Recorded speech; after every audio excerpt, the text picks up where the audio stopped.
What was the empire on which the sun never sets almost a century ago is now, according to some politicians, becoming a failed state.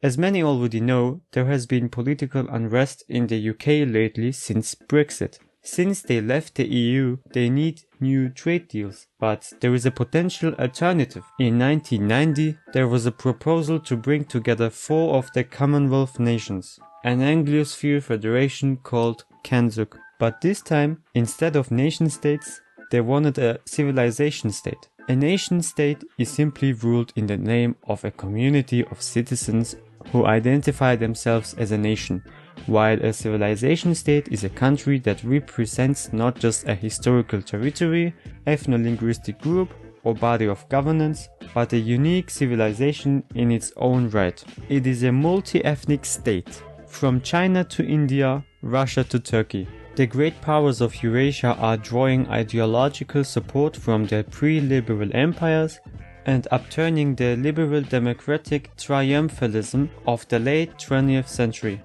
While the last 2 centuries have been ruled by nation states, the 21st century is set to be ruled by civilization states. Back to CANZUK. It consists of, as the name already says, Canada, Australia, New Zealand and the United Kingdom. The economic, diplomatic and military abilities shared by these states are enormous. With a combined GDP of $6.5 trillion and trade value of $3.5 trillion, a CANZUK agreement between these countries would generate tremendous economic growth and prosperity. CANZUK would have a population of 136 million people. It would be also the largest country on the planet.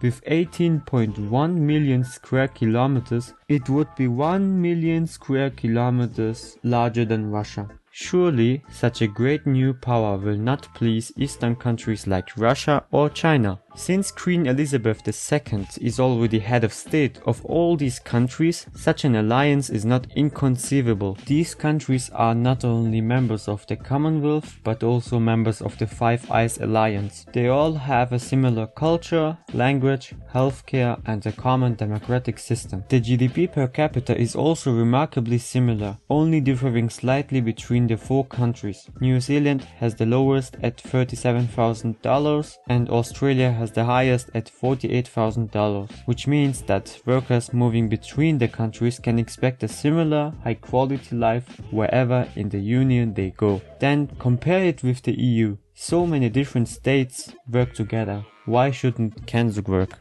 It also brings many benefits like in the EU. Citizens would be able to move, live, work and reside in all of these countries. And because of the Trans-Tasman Travel Agreement between Australia and New Zealand, something similar already exists. And all of this, transcontinental, imagine that. Many people would now say that Brexit was not without reason, because the UK has huge plans for the future.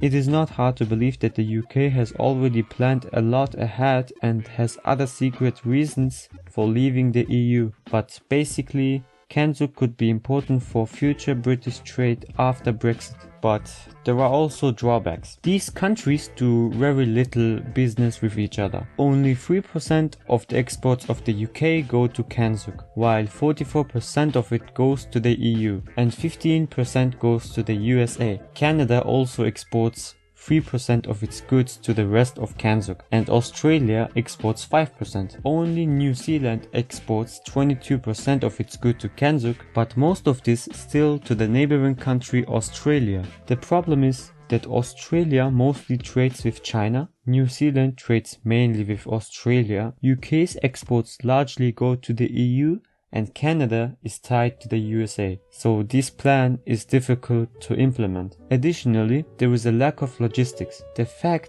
that they are not neighbors makes the problem even worse. Even more, 3 of these countries are islands. That means they are tied to trade through seas. It was precisely through trade with neighbors that these states became so rich. So if they suddenly try to trade at such a large distance, it could be a downgrade instead of an upgrade. Furthermore, there is still the problem with the USA. Geographically, the USA is the focal point. Also, it could prevent the federation from happening. Some people say it would only be possible with the USA included, like in the Five Eyes Alliance. However, these states are allies anyway, so it is not a huge problem, to be honest. But then, it is not just an Anglosphere federation, but a union with the USA, but in such a way that the USA is in the foreground. And this makes Washington the ultimate boss, not London. Anyways, many politicians in these CANZUK states support this idea. CANZUK could be a third major power in the West alongside the EU and the USA, the third pillar of the West. The only question is whether you want to include the USA or not. At least in the end, they are less dependent on Eastern countries like China. Public support is also present. According to a survey, 69% of participants in the UK, 73% in Australia, 76% in Canada, and 82% in New Zealand support this project. Even in the French province of Quebec, Canada, an Anglosphere federation is supported. Who knows, in the end, maybe it won't work out, maybe that will be a good alliance with the UK in charge, possibly also under the leadership of the USA, an alliance against states like China, Russia, etc.